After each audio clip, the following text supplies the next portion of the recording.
Carter Lowe is an Ohio State Buckeye, the four-star offensive lineman, choosing the Buckeyes over Michigan and a few other programs. Matt Parker is here to break it all down with me, Spencer Holbrook. It is a Lettermen Row Rapid Reaction recruiting edition. As the four-star offensive tackle from Toledo, Whitmer picks the Buckeyes. Matt, how big is this for Ohio State? I think it is rather large. What say you? Yeah, it's about 6'5", 275, 280 big. How's that for answering your question? It's pretty Uh, big. and all jokes aside, we talked about this a little bit before we started recording, but there are two ways that this recruiting win for Ohio State needs to be looked at, and I'm going to tackle one side of it, and I'll let you have the other side of it. Ohio State consistently says, the best in Ohio stay in Ohio. And when the best offensive lineman decides to stay in Ohio by picking the Buckeyes over a Final Five that consisted of Ohio State, Michigan, Alabama, Georgia, and Tennessee, that's a massive win for Ohio State, no matter how you look at it. To keep the homegrown talent inside the state is obviously a massive thing, especially when it is a prospect like Carter Lowe, the number 85 overall prospect in the On3 industry rankings. I believe he's the number 9 offensive tackle in that same metric, and the number 3 Ohio prospect. So, yeah, I mean, it's absolutely massive that to keep the in-state talent in state, especially when it's a position of need. We've seen Ohio State get good and quality offensive tackles, offensive linemen in the last few cycles, but not necessarily one of those top 100 guys. And that's exactly what Carter Lowe is. On and off the field, I should mention. That's a big component to the kids and to the families that Ohio State recruits to head to Columbus. There's a lot of off-field stuff that is very appealing about Carter Lowe for Ohio State. And just overall, I mean, a really, really good win and a recruitment that, I mean, this is one of the first 2025 recruitments that I really started, I should say Lettermen Row really started focusing on. And you just knew that recruitment was a little bit different for Ohio State because during the Buckeyes bye week in the 2023 season, one of the first visits that Ohio State made was to Toledo Whitmer to see Carter Lowe. That was spearheaded by Justin Fry, Ohio State offensive line coach. And then later in that week, head coach Ryan Day made a visit to see Carter Lowe. And that was in a time where, I mean, you look at it, Ohio State's bye week was the final weekend of September, and you go back and you look at where Ohio State was at with 2024 prospects at that point in time. I think Mark Nave had just decommitted from Ohio State at that time, if memory serves correctly. So Justin Fry only had 3 offensive linemen in the class at that point. Um, a lot of questions about could Ohio State, get a guy like Jordan Seaton at the time?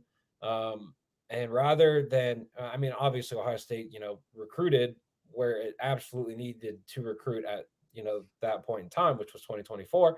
It was still on the agenda and still a top priority to go see a 2025 prospect. And that's why it matters to get out on the road, see the in-state guys who blossom into these national prospects, such as Carter Lowe. So for Ohio State to really set the tone and take that pole position in September of 2023, that's why in January 2024, we're seeing Carter Lowe announce that he's an Ohio State Buckeye. Carter Lowe, the number 85 overall prospect in the On3 industry ranking, the number 9 offensive tackle, the number 3 player in the state of Ohio. On3 itself has him at number 172 overall, the number 13 tackle. Where he's the highest is at 24/7 Sports, 32 overall prospect, 4th offensive tackle, and the second best player in Ohio. That would put him as one of their 32 5-stars. On3, not quite as high there, and I respect a lot of those guys over there, but also what Charles Power does with his ranking. I would expect to see in the next 2 years as Carter Lowe continues to develop, or in the next year or so, a continual rise in those rankings as he gets out to camps, as he becomes a name to know as a Buckeyes commit, as one of the leaders of the Ohio State class. Here's the deal, Matt. Justin Fry went head-to-head against Sharon Moore here and won. And that's not something that we should take lightly. I don't care if Carter Lowe was from Olentangy or from one of the Dublin schools. If you go head to head against Michigan right now on the recruiting trail on the offensive line and you win, hang your hat on that, because the Wolverines are putting dudes in the NFL draft. They're going to have 5, maybe 6, maybe 7 guys on that offensive line drafted this year alone. Yeah. Even guys who didn't start are going to be drafted off of that offensive line. It tells you something that Justin Fry and Ryan Day were able to get this done with Carter Lowe, even as an in-state guy, because this isn't just a win for Ohio State in-state. It's a win on the national stage. You look at the list of finalists for Carter Lowe. Ohio State went against some heavy hitters here. And a lot of times we bat eyes, and that's fine, at in-state prospects picking Ohio State. Look at the map, folks. Toledo is much closer to Ann Arbor. It's maybe a 50-50 split between Ohio State and Michigan fans. It maybe even leans toward the Michigan side of things, even though there's an Ohio postal code there. Like, it's not easy to go into Toledo, battle Michigan, and grab a national win. But as Jim Harbaugh leaves for the NFL, as Sherrone Moore takes over, Ohio State goes up to Toledo and grabs a hold of one of the best offensive tackles, not only on their board, but on everyone's board nationwide. Carter Lowe is a huge win, not just in-state, but nationally, for Justin Fry to kind of answer a question mark about whether he could do things like this. Yeah, and I mean, you mentioned the fact that Ohio State went head-to-head against Michigan for Carter Lowe, and the biggest separator, and this is something that, Carter shared with me in October of last year, was the relationship that he and his family developed with Justin Fry. Every time, someone from the Ohio State football program was either in Toledo, or anytime, the Lowe family was down in Columbus, they always felt like a priority. There was nothing more important in the world than the conversations that were happening between Carter Lowe and his family with Ohio State. And not just the time and effort and energy and resources that Ohio State has put into this recruitment is why Ohio State ultimately won this recruitment. I think it's certainly worth noting that Carter Lowe made 3 game day visits to Ohio State during the 2023 season. He was on campus for Western Kentucky, came back a week later for, I believe it was a week later, no, not a week later, but in the same time frame. He was there for Western Kentucky, Maryland, and Penn State. And Penn State was a very pivotal visit because I think Ohio State had about 80-something kids on campus for that weekend, 80, 85. That was the hot ticket for Ohio State recruiting in the 2023 season. And, Carter and his family didn't really get to spend a whole lot of time with Justin Fry just because of so many people that were there. But, Fry made it a point to send a text to Carter after the fact. It was just like, hey, we didn't get to spend a whole lot of time together, but that you're our guy, and we're building this offensive line class in 2025 around you. That kind of stuff that happens in October, it may not seem like it matters, especially when, signing day for the class ahead was 2 months away. There's so many other things that are going on. But it does matter, and it matters because Carter Lowe decided to pick Ohio State. And so that relationship between Carter Lowe and Justin Fry, and then ultimately Carter Lowe and Ryan Day is really what did it for Ohio State here. And then you look at how Carter Lowe is as an offensive tackle and the things that Ohio State does well on the field. I mean, Carter Lowe, his first sport is basketball. It's not football. I mean, he played basketball. He's played basketball his entire life. Didn't start playing football really until 7th or 8th grade. And so there's a lot of the footwork aspect of basketball for a big man translates very well on the football field. You look at DeJuan Jones. I mean, that's the shining example of what a basketball player can do as an offensive lineman. And now we're seeing DeJuan Jones was named to some all-rookie team earlier this week. I forget what organization did. I think it was the Pro Football Writers Association. I think that's who it was. And doing that as he was a 4th-round draft pick, I think, 3rd-round draft pick. Like, that's very impressive. That's development at Ohio State.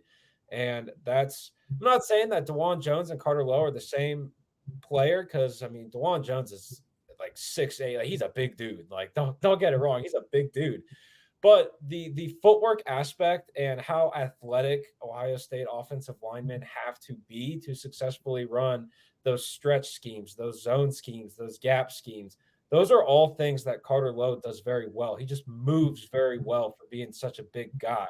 And then it's a very similar kind of offense that Toledo Whitmer likes to run. I mean, there's a lot of power run components that are in the Whitmer offense that are based out of a shotgun spread formation.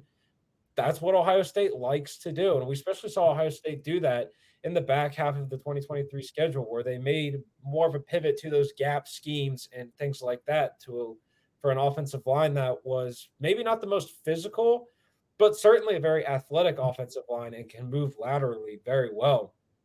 Carter Lowe does all of those things very well already. And once he gets to Ohio State, you're just going to see that development continue. I think this is just a kind of a wayside comment for a second, but I think with what Ohio State has coming back in the 2024 season, both on its offensive line and in the backfield, I think we're going to see a lot of north and south running from Ohio State in 2024. I would expect to see that just with your returning 4 out of 5 starters on the offensive line. You have Travion Henderson, who's arguably going to be the best running back in the country. You add Quinshon Judkins. So all of that is going to be a good recipe for Carter Lowe to see something new, something that, maybe he hasn't seen from Ohio State. And that's why you continue to recruit these guys once they're committed. So you could say, okay, this is everything that we see that you're going to do. And now we're adding to it. So you're going to see these movements, expect these movements as well once you get to Columbus. And that's why developing such a well-rounded prospect is important. So I'm very eager to see moving forward, Spencer, how Carter Lowe reacts to, I guess, some of the potential things that Ohio State's going to do on offense in the 2024 season.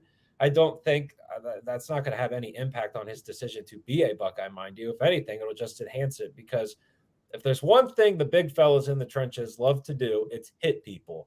Carter Lowe is no exception to that.